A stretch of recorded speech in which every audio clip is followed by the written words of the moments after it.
bakar. Ini tindakan-tindakan makar ini. Ini bukan penyampaian aspirasi, ya.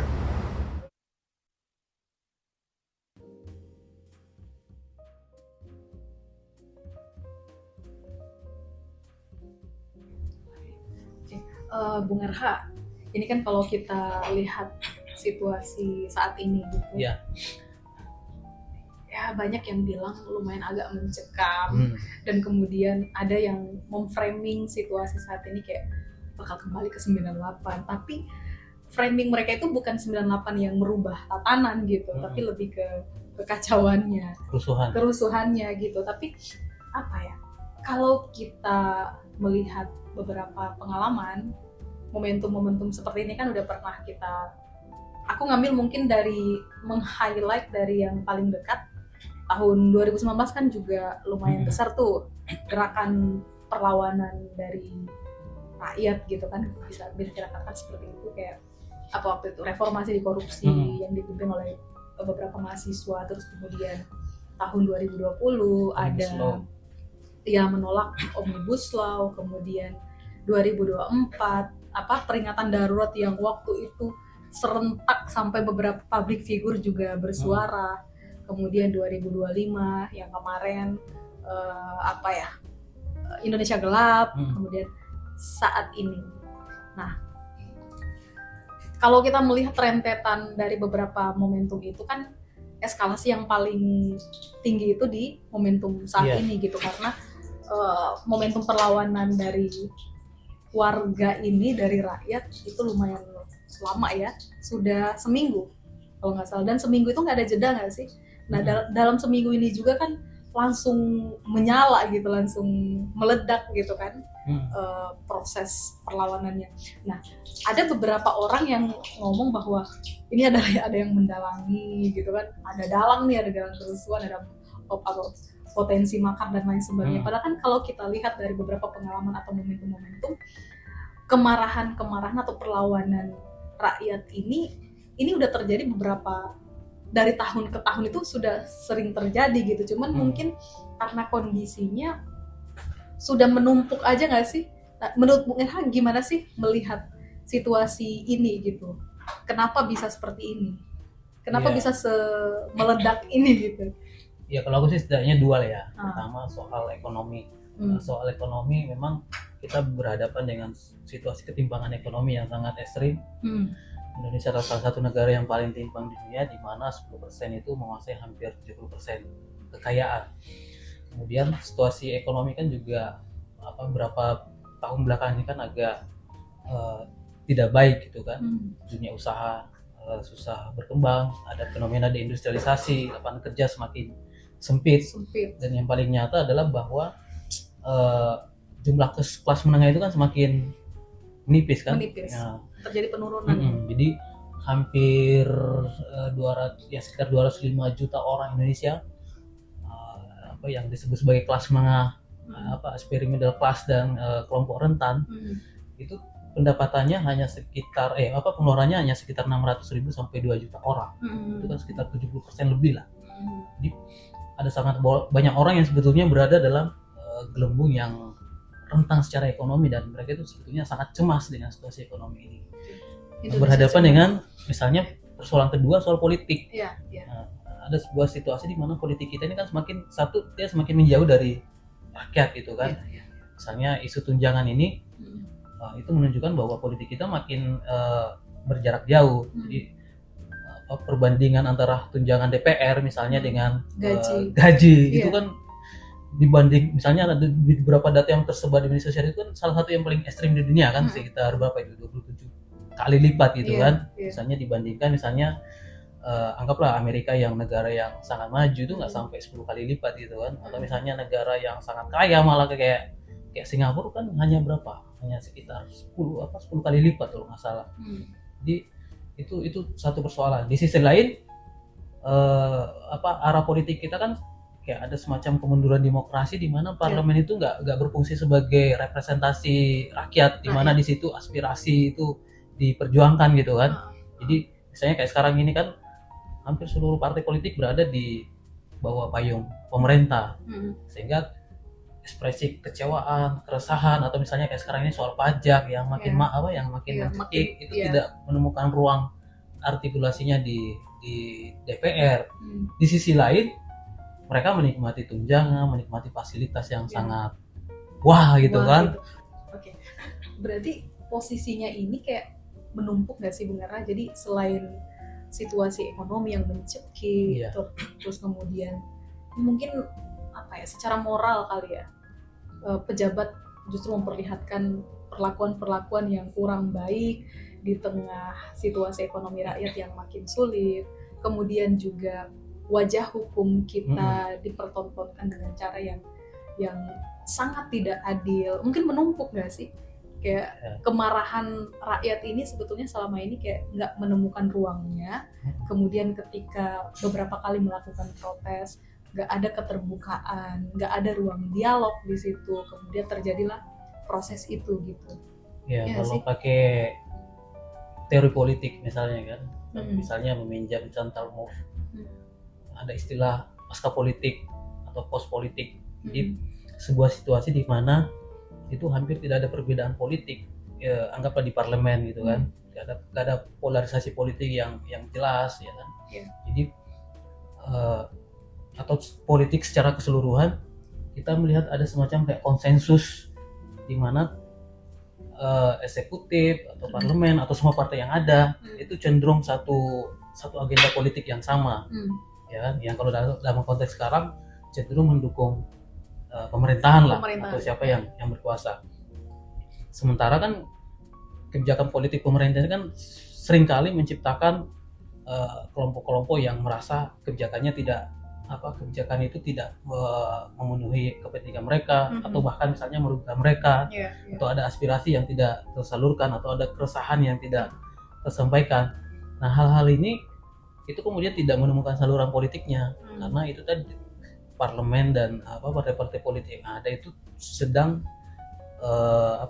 berada dalam kungkungan politik konsensus itu. Ya, jadi orang nggak ada ruang politik aspirasi mereka tidak bisa diakomodir di ruang politik formal, sehingga ya sudah tercecer ke jalanan, menjadi protes di jalanan, atau misalnya di media sosial menjadi keluhan atau hashtag atau agenda kampanye ini ya, kritik lah, misalnya ke pemerintah. Misalnya di sisi lain, misalnya di gerakan sosial juga kan mengalami pelemahan kan gitu kan. Ada fragmentasi gerakan sosial yang sangat signifikan, ya.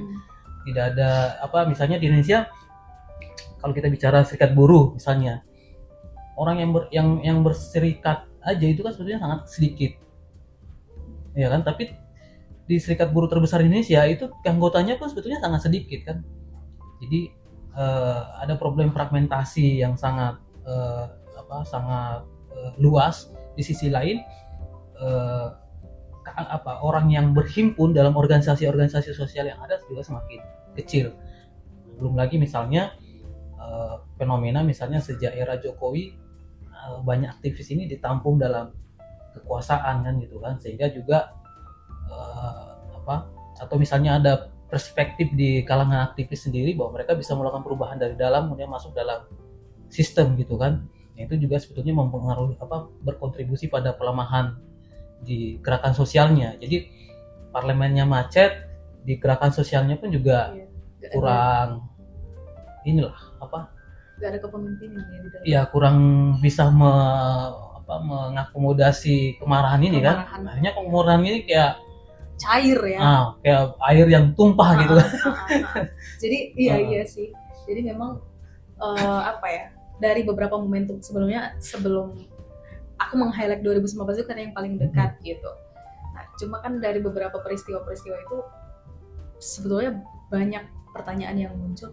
Ini kok kita aksi, terus setelah itu mencair, ada momentum lagi, kita demonstrasi lagi, terus cair lagi gitu aja seterusnya. Karena memang seperti yang dijelaskan tadi Bung Erha, bahwa nggak terkoordinasi baik mungkin ya di gerakan ini juga nggak ada. Walaupun ada beberapa mahasiswa, tapi gimana sih melihat ini kan beberapa gerakan-gerakan kampus ini seharusnya yang lebih lebih rapi, lebih terstruktur, karena kan aksi-aksi yang dilakukan mahasiswa tentu mereka tahu bagaimana manajemen aksi tadi, tapi kan gerakan seperti ini kan harus melibatkan semua elemen gitu, tapi yang paling menentukan itu guru.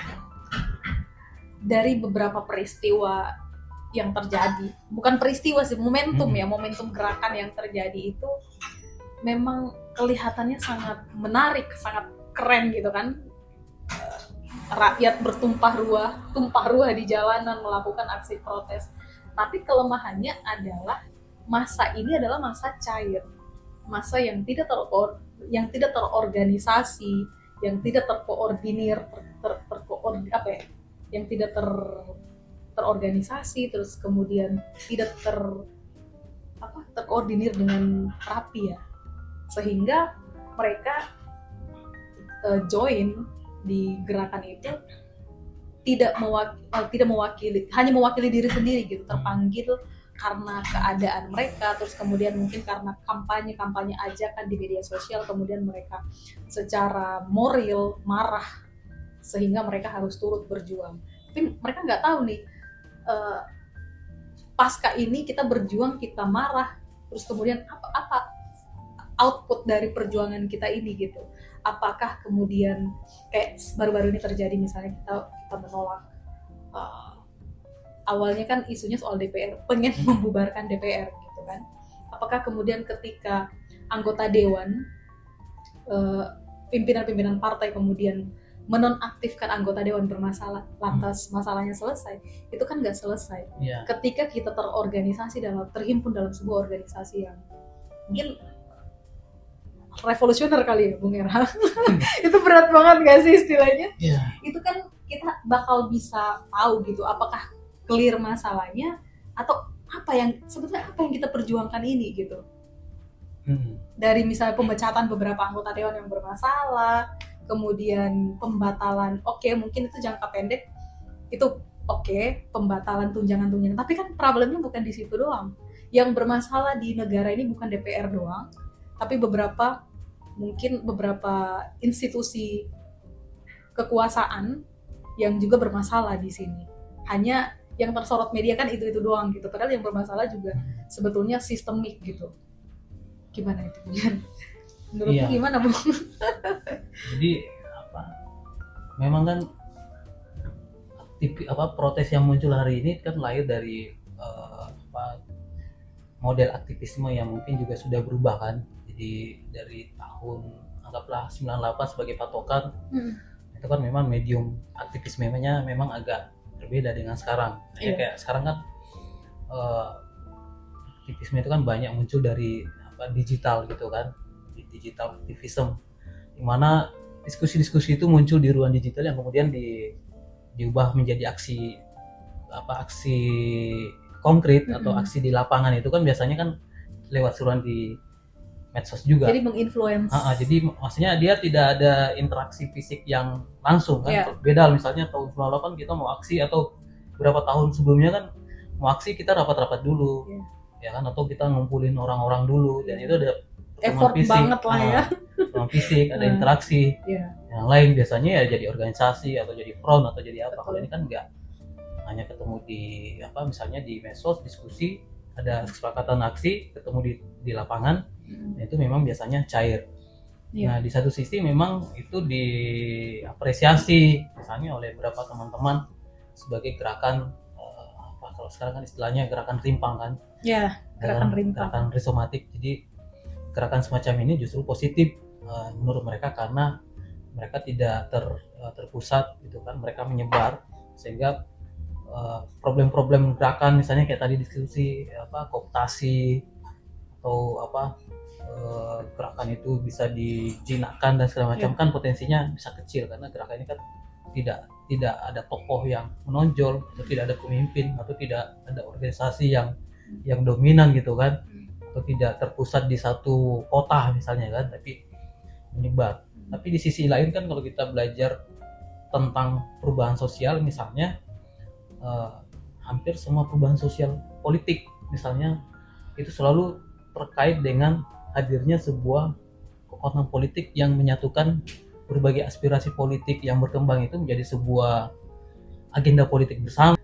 Ini kan kalau kita melihat momentumnya, mungkin ini ya Bung RH, apa ya, dari situasi kebatinan rakyat gitu kan, kondisi ekonominya dihimpit oleh kondisi ekonomi, mungkin banyak yang terjerat utang gitu kan, pinjol ya kan, pinjol, terus kemudian ada mungkin yang akhirnya mencari alternatif untuk jualan tapi kemudian jualannya juga seret, ya kan, nggak laku dan nggak tahu mau ngapain lagi gitu, ya alternatifnya harus pinjaman online gitu kan, dan di situ pun juga mereka terlilit juga, nggak tahu mau bayar pakai apa gitu. Maksudnya itu contoh-contoh konkret, contoh-contoh real yang dialami warga saat ini gitu. Nah dari situasi itu kemudian akhirnya menemukan momentumnya gitu. Mereka meledaklah kemarahan, perlawanan, tapi momentum itu kemudian tidak dibarengi dengan kesadaran politik gitu kan, cuman didorong oleh emosi, marah yang menggebu-gebu, bahkan ada beberapa yang kemudian menyerang personal. Misalnya bahkan kemarin aku ngeliat video sampai security di KAI aja yang nggak tahu apa-apa mendapat serangan gitu. Kasian banget, dia nggak ngerti apa-apa terus kemudian diserang gitu. Jadi mungkin nggak tahu mau marah seperti apa. Mereka juga nggak punya kesadaran secara politik, nggak tahu ini sebetulnya kemarahanku ini harus dikanalisasi di mana. Akhirnya mereka membabi buta gitu, serampangan. Nah itu yang kemudian sebetulnya kalau kita lihat dari kelemahan-kelemahan gerakan ini nih, Bung RH, ini kan memang masif perlawanannya, tapi kan masanya cair gitu, nggak terorganisasi, nggak terorganisir dengan rapi, nggak paham setelah kita berjuang ini sebetulnya mau ngapain gitu. Iya nggak sih? Iya. Jadi memang kalau kita lihat motivasi orang protes itu kan memang nggak semuanya pertimbangan ideologis. Itu kan juga sebetulnya terkait dengan kesadaran politik, bagaimana mereka. Jadi kan memang, jadi memang terkadang ya faktor yang mendorong orang itu terlibat protes itu kan memang beragam, nggak semua misalnya orang bergerak karena bacaan literatur atau pernah mengikuti diskusi politik atau karena anggaplah sebuah kesadaran politik, tapi ya ada juga karena faktor emosional gitu kan, karena pengalaman pribadi misalnya bersentuhan dengan kebijakan pemerintah, ya, soal lapangan kerja yang susah, ya kan, soal pernah menjadi korban penggusuran, atau misalnya ya beban ekonomi yang makin susah, kenaikan pajak, atau ya itu tadi mereka muak dengan korupsi yang semakin merajalela. Nah, jadi itu memicu yang namanya moral shock yang kemudian menggerakkan orang. Jadi kemarahan personal itu atau emosi-emosi personal itu berubah menjadi kemarahan kolektif gitu kan. Nah, cuma memang kalau kita lihat walaupun dianggap tidak terorganisir atau spontan misalnya aksi protes ini, tapi dari 2019 sampai sekarang itu ada sebuah kesadaran politik yang makin mengkristal. Pertama soal isu oligarki atau penolakan terhadap segelintir orang yang menguasai ekonomi dan politik itu kan semakin kuat. Jadi oligarki itu bukan lagi bahasa akademik atau bahasa yang hanya berputar-putar di lingkaran aktivis, tapi sekarang orang di kalangan bawah pun sudah sering melontarkan istilah oligarki. Kedua, kalau kita lihat protes hari ini itu sentimen anti elitnya sangat kuat. Jadi kalau kita bisa terjemahkan ya ini kemarahan rakyat biasa terhadap apa yang disebut dengan elit. Elit ini kan ya DPR, ya kan, politisi, pejabat dan lain-lain. Aku kemarin baca kayak di Cina itu kan sebetulnya kayak Presiden Cina Xi Jinping itu melarang banget pejabat-pejabat negaranya kemudian mempertontonkan hal-hal yang yang terlalu mewah ke rakyatnya gitu, karena sebetulnya itu memicu mereka juga belajar dari peristiwa-peristiwa di Eropa yang sebetulnya pernah terjadi yang dialami Indonesia saat ini, benci terhadap elit karena elit nggak pernah peka peka dengan keadaan rakyatnya gitu. Di tengah isu efisiensi, terus ekonomi rakyat lagi sulit banget. Tiba-tiba DPR sebagai pembuat kebijakan itu menaikkan kebijakan yang aturan yang lebih menguntungkan sisi DPR-nya gitu. Itu kan akhirnya membuat kekecewaan, kecewa kemudian bertransformasi jadi kemarahan membabi buta. Ya, terjadilah seperti saat ini. Maka kalau misalnya beberapa kalangan menuduh bahwa gerakan ini mungkin ada ya beberapa orang yang kemudian mau berusaha menyusupi gerakan ini, pasti ada ya. Setiap gerakan besar pasti ada kelompok-kelompok yang ingin memanfaatkan itu. Tapi kan kita nggak boleh melihat dari situnya. Mungkin ada, tapi berapa sepersekian persen doang kali ya, Bung Era ya? Ya, kalau kan memang katanya kan bahwa seruan aksi tanggal 25 Agustus itu kan justru datang dari influencer pro pemerintah itu kan, dengan target anggaplah melemahkan DPR sehingga memberi posisi power yang lebih besar kepada eksekutif misalnya. Tapi kita tidak bisa pungkiri bahwa seruan itu dengan isu yang berkembang di medsos misalnya soal pembubaran DPR itu beresonansi dengan kemarahan yang luas di luar, di akar rumput gitu. Di akar rumput yang ya itu tadi problem ekonomi, ketidakpuasan terhadap kemarahan terhadap gaya hidup pejabat yang sangat elit gitu kan. Jadi itu beresonansi kemudian memicu protes yang skala besar. Jadi memang mungkin ada seruan awalnya mungkin gerakan ini diserukan oleh influencer pro pemerintah, tapi eskalasi dan daya mobilisasinya saya pikir itu kemudian melibatkan banyak orang yang sebetulnya malah memang ya mereka pengen meluapkan amarahnya saja kan itu. Seperti di Jakarta kan ya kalau kita lihat mobilisasi massanya pun sangat besar, sampai ratusan ribu sebetulnya kan di beberapa titik juga. Dan itu nggak mungkin orang-orang itu digerakkan oleh apalagi hanya segelintir orang dengan gerakan yang terselubung. Ya, misalnya ada tuduhan bahwa gerakan ini didanai oleh asing, atau misalnya gerakan ini didanai oleh koruptor. Di beberapa narasi yang muncul di pemerintah bahwa ini ada kaitannya dengan Chris Halik. Iya, itu kan lagi banyak banget ya dibahas. Ditetapkan tersangka. Atau misalnya dulu juga sebetulnya Indonesia Gelap juga dikaitkan dengan siapa yang tertangkap kasus korupsi, si Marcella siapa itu kan. Nah, tapi kan mungkin orang-orang itu pengen bermain, tapi tidak bisa dikatakan bahwa agenda orang itu kemudian menyeret sekian banyak orang itu dalam agenda mereka, karena orang yang terlibat di jalan ini masa yang sangat banyak dengan ekspresi politik yang nggak tunggal gitu kan. Jadi bahwa bahwa tuduhan-tuduhan itu justru sebetulnya sesuatu yang malah istilahnya semakin memperlebar jurang antara aspirasi dan kecemasan dan kemarahan ini dengan respon dari pemerintah. Jadi tuduhan semacam itu justru membuat orang orang-orang yang memang tulus marah, misalnya kelas menengah atau mahasiswa atau kaum miskin kota atau orang-orang yang susah mendapatkan pekerjaan atau orang yang memang marah dengan korupsi, ketika mendapat tuduhan semacam itu dan mereka bergerak spontan, itu kan justru menciptakan emosi dan lapisan kemarahan yang semakin justru bakal menyakiti. Iya, menyakiti dan artinya gerakan ini akan semakin berjarak dengan elit gitu kan.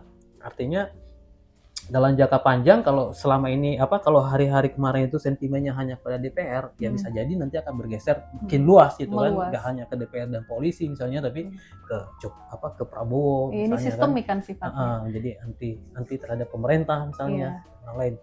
Dulu juga 98 kan begitu, dikaitkan dengan CSIS, dikaitkan dengan Tionghoa, Soros dan lain-lain, kan selalu jadi saat sekarang kan juga ada yang ngomong soal Soros dan lain-lain. Tapi kan nggak pernah ada bukti yang valid yang ini. Jadi saya pikir itu asumsi keamanan, cara pandang aparat keamanan yang ya itu tadi selalu merasa bahwa gerakan apa yang selalu meremehkan kesadaran publik atau kesadaran rakyat, bahwa rakyat itu ya sebetulnya secara konstitusional dan secara moral rakyat itu berhak marah dan melakukan protes. Nah, itu dulu harusnya disadari kan. Jadi jangan dulu dituduh jadi gerakan asing lah, di dana inilah. Tapi kita harus anggap dulu bahwa apakah aspirasi mereka ini valid atau tidak. Iya.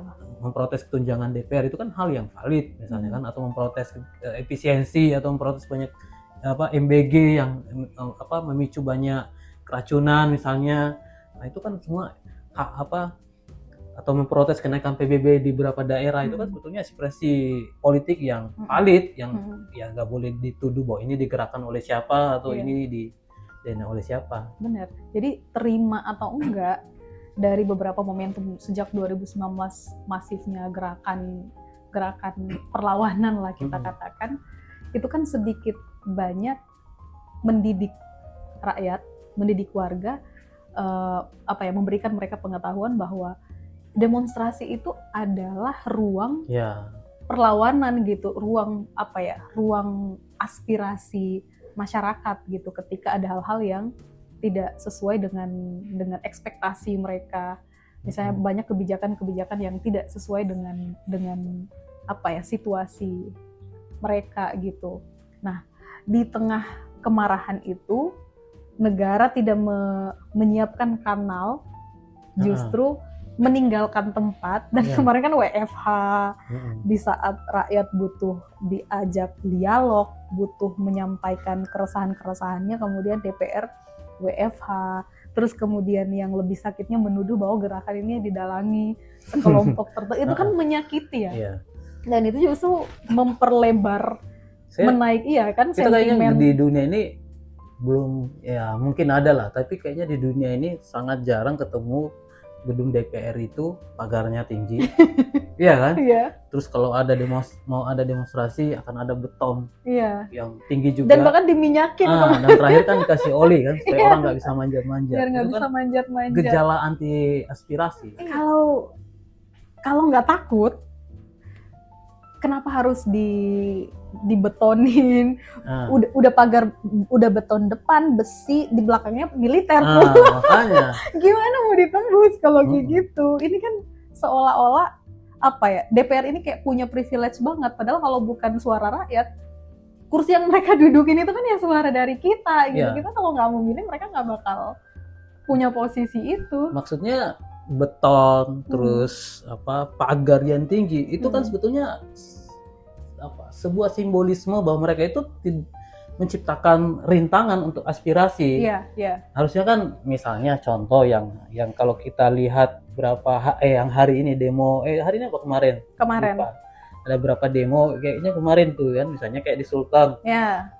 Terbuka. DPR dan pejabatnya kan duduk bareng menerima demonstran, kan nggak jadi kerusuhan. Atau di beberapa tempat itu saya lihat. Jadi di Maluku juga kalau nggak salah. Maluku kayaknya bentrok, Ternate. Jadi sebetulnya justru dalam situasi Maluku ini si parlemennya itu atau DPR-nya atau pemerintahnya lah, termasuk Pak Prabowo lah, itu justru harus mendengar aspirasi itu, berdialog dan segala macam, bukan membangun tembok. Dan itu kan justru memancing situasi sudah panas, sudah emosi oleh keadaan, kemudian pas datang mau ngomong, mau menyampaikan aspirasi justru dituduh makar dan dihalangi oleh aparat. Akhirnya kan pasti akan terjadi gesekan di situ. Ketika terjadi gesekan, maka seperti yang kita saksikan kemarin gitu, ada banyak korban berjatuhan. Nah, jadi kalau kita lihat situasi yang membara kali ya benar, sudah ada bakar-bakaran, sudah ada korban juga, dari situasi itu akhirnya seolah-olah ini situasinya mencekam banget. Dan ada beberapa orang yang berpendapat bahwa situasi ini kayak cipta prakondisi menuju prakondisi untuk menciptakan situasi darurat gitu. darurat militer militer. mungkin. Itu mungkin ini dulu Bung Erha. Ada apa dengan darurat militer ketika terjadi itu? Ya, Apa-apa? Maksudnya apa yang ditakutkan warga ketika terjadi itu, katakanlah ya? jadi kan misalnya laporan Republika ya. Ya. Republika itu dia hasil investigasinya ya pengakuan berapa orang yang dimobilisasi ternyata untuk terlibat aksi di Jakarta itu berasal dari berapa daerah. Memang dimobilisasi khusus, dibayar, ya ada bawa molotov dan segala macam. Dan misalnya investigasi teman-teman di medsos ya kayak ada modus-modus misalnya pembakaran halte dan lain-lain itu mirip sekali dengan kejadian tahun protes sebelumnya yang tahun berapa yang pembakaran halte di Sarina itu kan.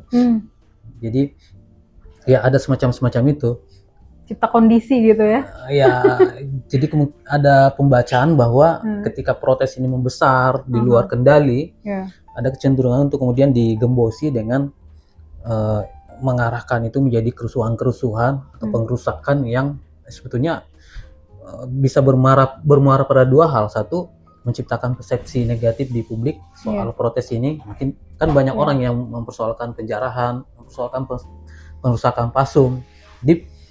Merusak gerakan ya, citra membuat gerakan itu menjadi tidak simpatik di hadapan publik. Yang kedua, ada yang membaca itu sebagai prakondisi menuju darurat militer. Dan darurat militer ini, isu darurat militer ini sebetulnya kan ada presidennya juga. Misalnya kalau kita lihat fenomena Filipina tahun 1970-an ketika Ferdinand Marcos itu di periode keduanya itu punya keinginan untuk menjadi presiden lagi, tapi terhalang oleh konstitusi karena konstitusi Filipina hanya membatasi 2 periode.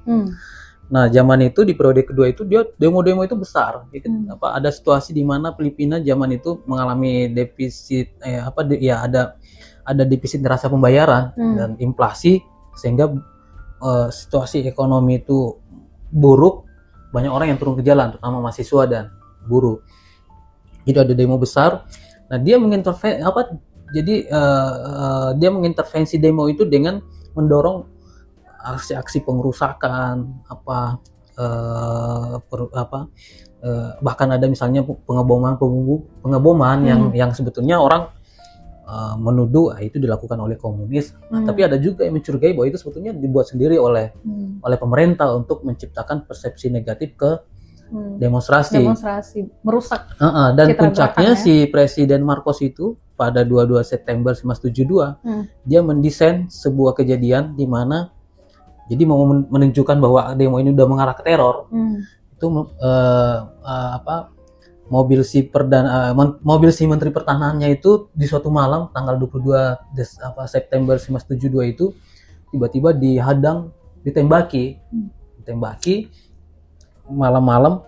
Tapi yang lucu adalah dia itu nggak luka sedikit pun, walaupun mobilnya itu dan lubang-lubang banyak lubang peluru, tapi dia nggak lecet sedikit pun dan segala macam. Katanya pada saat penembakan dia nggak di mobil itu tapi di mobil ajudan. Tapi kejadian itu kemudian jadi dalih dari si Marcos untuk mengumumkan besok ya nggak sampai 24 jam dia mengumumkan darurat militer karena situasi yang tidak terkendali bahwa gitu. Terorisme berkembang gitu kan, teror, makar dan lain-lain lah. Gerakan bersenjata itu jadi dalih untuk darurat militer, dan darurat militer itu memungkinkan tidak ada pemilu dan dia menjadi diktator sampai tahun 1986.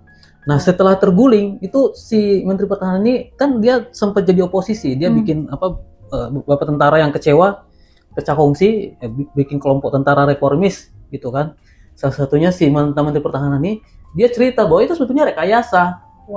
Penembakan malam hari itu nggak ada, itu Pak Judan dia sendiri turun nembakin mobil, jadi seolah-olah diserang. Jadi serangan yang direkayasa gitu loh. Ya kita juga isu darurat militer itu ya bisa jadi playbooknya mengambil dari Filipina misalnya kan. Nah, situasi Indonesia nih gimana? Mengarah ke sana, misalnya mulai kan kalau kita lihat hari-hari ini ada pembakaran, ada kerusuhan. Segampang itu. Ya, maksudnya asumsi banyak teman orang di medsos itu ini jangan sampai eskalasi protes yang besar ini coba ditunggangi Mm-mm. malah untuk sebuah tujuan politik lain, Mm-mm. itu tadi darurat militer. Mm-mm. Dan kalau kita lihat misalnya dari kemarin sampai hari ini, namanya kan crackdown, serangan balik terhadap gerakan pro demokrasi atau gerakan protes ini kan. Dan boleh jadi kalau resistensinya menguat atau perlawanannya nggak mau berhenti malah menyebar, ya boleh jadi itu tadi. Misalnya kan prakondisinya ini udah makar, ini udah mau penjarahan, kerusuhan dan segala macam, itu bisa jadi ya darurat militer. Dan ketika darurat militer kan esensinya jam malam, orang nggak boleh keluar misalnya jam tertentu, terus penangkapan aktivis, itu udah pasti toko-toko kritis, ruang gerak kita tertutup lah ya. Ya semua ditangkapi yang ini alasannya ya itu tadi kan. Sekarang kan ada berapa orang aktivis juga ya kan yang ditangkap kan. Sekarang 4 orang kali. 4 orang sampai aktivis. Jam berapa sekarang? Sampai malam ini yang tersiar 4 aktivis terus, yang tertangkap. Ya kalau darurat militer berarti pers di bredel nggak boleh, ini partai politik dibubarkan, DPR dibubarkan. Iya. Tapi memungkinkan nggak sih di situasi Indonesia sekarang? Ya. Upaya upaya menarik situasi menjadi darurat militer gitu. Sebetulnya dengan dunia dengan akses informasi yang sangat terbuka seperti sekarang ini ya, sebetulnya peluangnya kan kecil.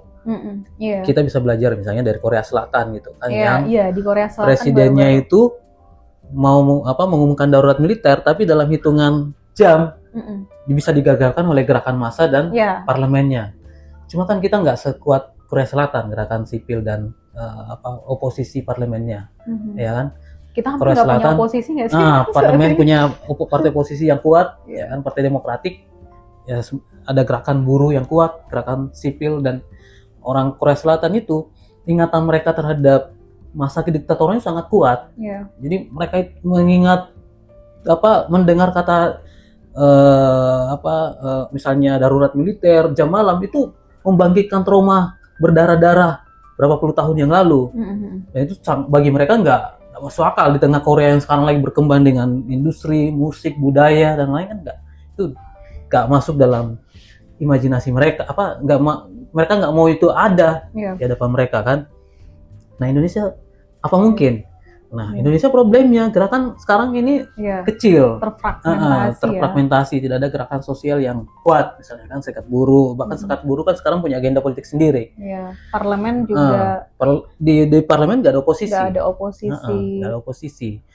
Protes ya hanya dari kelompok mahasiswa yang tersebar ini. Jadi kalau dibilang potensi, walaupun kecil ya ada. Ada potensi untuk mengarah ke sana kan.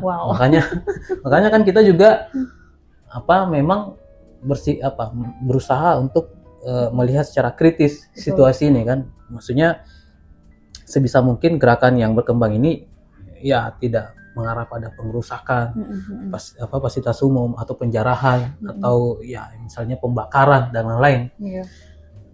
Nah, cuman gimana ya Bung Erha?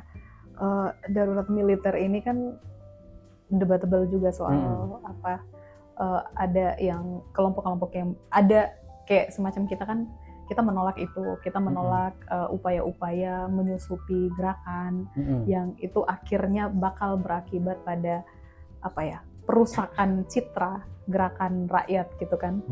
Nah tapi ada juga kelompok-kelompok yang menganggap bahwa situasi saat ini, kemarahan rakyat saat ini adalah bisa berpotensi menjadi insureksi mungkin ya.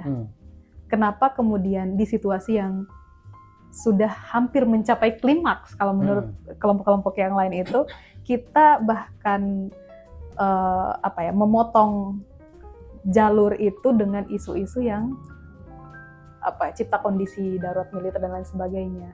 Gimana sih itu? Sebetulnya kan syarat insureksi itu kayak gimana? Ada pemberontakan, ada ketidakpuasan, kemudian mengarah pada pengrusakan dan lain-lain. Mungkin mimpinya jadi kayak semacam pemberontakan. Tapi kan maksudnya insureksi tanpa kepemimpinan politik yang mengarahkan protes ini ke sesuatu yang lebih baik, anggaplah itu alternatif. Itu ya ujung-ujungnya hanya akan seperti 1974, Malari Iya, 1974 iya, ya kan. Kalau 98 itu kan dia bisa melahirkan perubahan politik. Bisa melahirkan perubahan politik karena memang ada kepemimpinan ada politik. kepemimpinan Ya kan, ya. isunya jelas, lengserkan Soeharto, hapus di fungsi, lawan KKN gitu kan, kemudian pencabutan 5 paket undang-undang Iya. politik.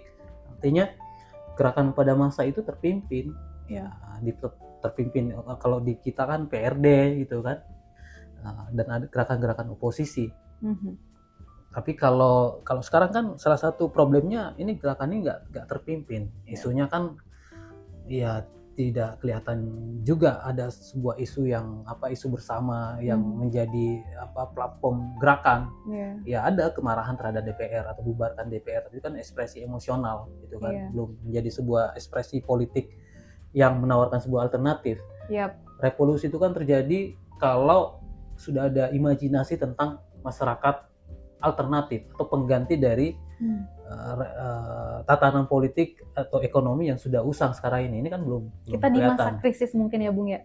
Ya, Kalau kata Gramsci itu kalau Gramsci gimana? ini Iya. namanya interregnum gitu kan. Iya. Nah, interregnum itu sebuah kondisi di mana tatanan lama itu sudah membusuk, tapi masyarakat baru atau tatanan baru belum lahir. Iya. Sehingga kemudian ada sebuah fase peralihan di mana kalau istilah Gramsci itu morbid, gejala-gejala yang nggak sehat. Ya. Ya, gejala sehat. Tidak sehatnya, misalnya dalam situasi sekarang gejala tidak sehat itu bisa jadi bentuknya adalah itu tadi malah mendorong darurat militer, menjadi dalih untuk lahirnya darurat militer misalnya kan, gejala morbidnya.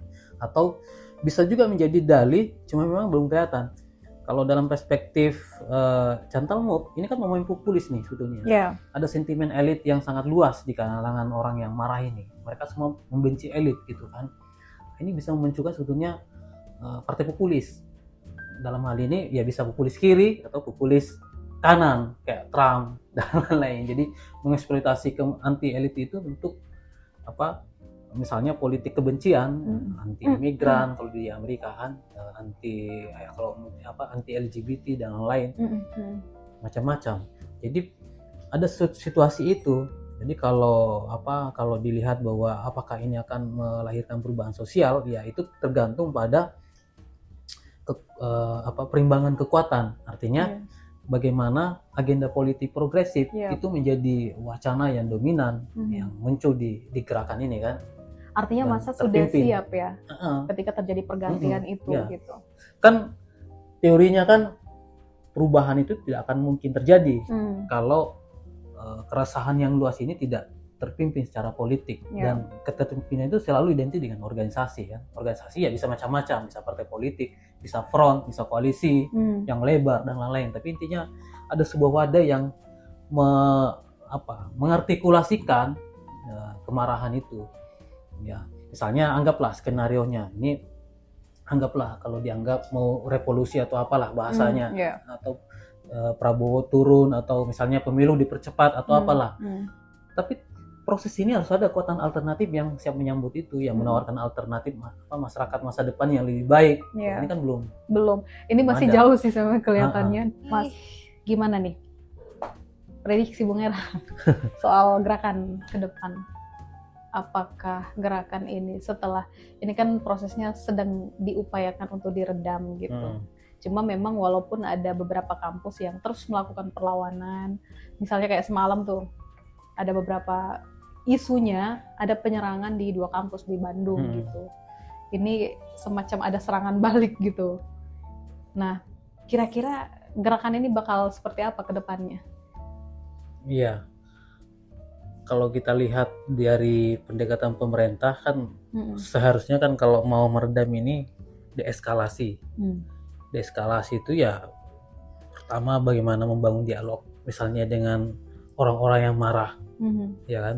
Misalnya mendorong DPRD, DPR juga, misalnya kan kayak DPR ini kan selama seminggu protes ini kantor mereka didatangi dan lain kan nggak ada satupun yang muncul kan untuk menemui orang-orang yang marah. Takut mungkin ya. Jadi ya harusnya itu, jadi deeskalasi dengan misalnya dialog, bangun dialog termasuk presiden sebetulnya kan, dialog.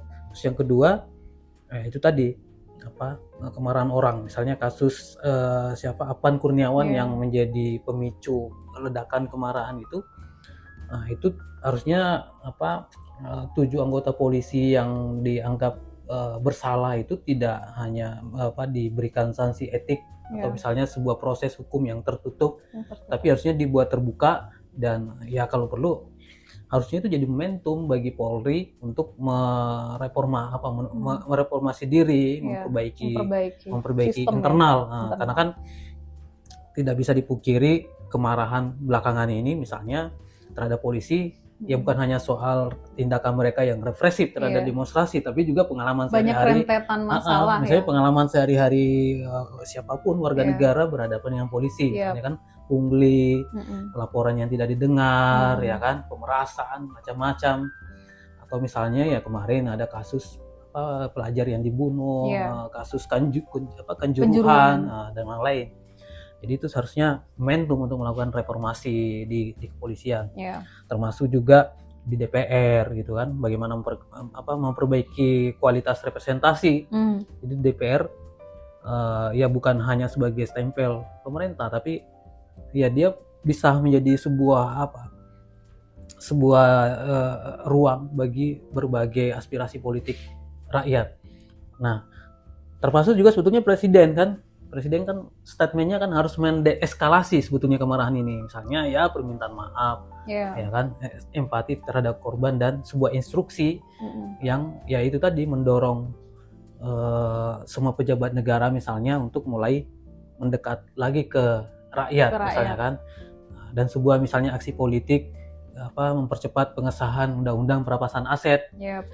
Atau misalnya soal ketimpangan, ada pajak kekayaan, ada reforma agraria. Iya, sebetulnya ya kan? Iya. Jadi kan rakyat banyak bicara soal pajak gitu. Mestinya kan ada upaya untuk memajaki yang orang-orang kaya. Sebetulnya karena super kaya. Problem kita ini sistemik ya Bung Era ya, bukan cuma di DPR tapi juga hampir di seluruh lembaga, institusi negara gitu. Itu bermasalah gitu. Secara politik, ekonomi, hukum itu bermasalah semua. Ya kan? Cuma kita lihat kalau kita lihat pernyataan Prabowo yang menuduh ini makar, ya kan, gerakan mengarah ke kerusuhan, terus memberikan penghargaan ke polisi yang mengalami luka dan lain-lain, sementara dia tidak mengunjungi korban sipil dan lain-lain. Gejalanya bukan deeskalasi, tapi malah mengeskalasi. Artinya itu memicu. Artinya mungkin protes ini mungkin bisa diredam seperti protes-protes sebelumnya. Ada crackdown ya kan, demonstrasi dipukul, atau misalnya kayak kasus Gus Misbah tadi malam, Unpas diserbu, gerakan dibungkam, ada penangkapan. Tapi itu kan tidak membuat eskalasi kemarahan ini menurun. Tapi dia hanya seperti magma yang berada di perut gunung api, dia hanya tersimpan dan sewaktu-waktu menunggu momentum untuk meledak lagi dan mungkin bisa lebih keras gitu kan. Jadi mungkin memotong ranting rusak tapi nggak melihat nggak menyelesaikan kebusukan. Jadi terlalu ini nggak sih? Ya kan nggak melihat akarnya mungkin masalah, akar persoalan. Jadi cuman menyelesaikan di pangkal-pangkal aja gitu. Gitu ya. Iya. Kira-kira begitulah. Kira-kira begitu.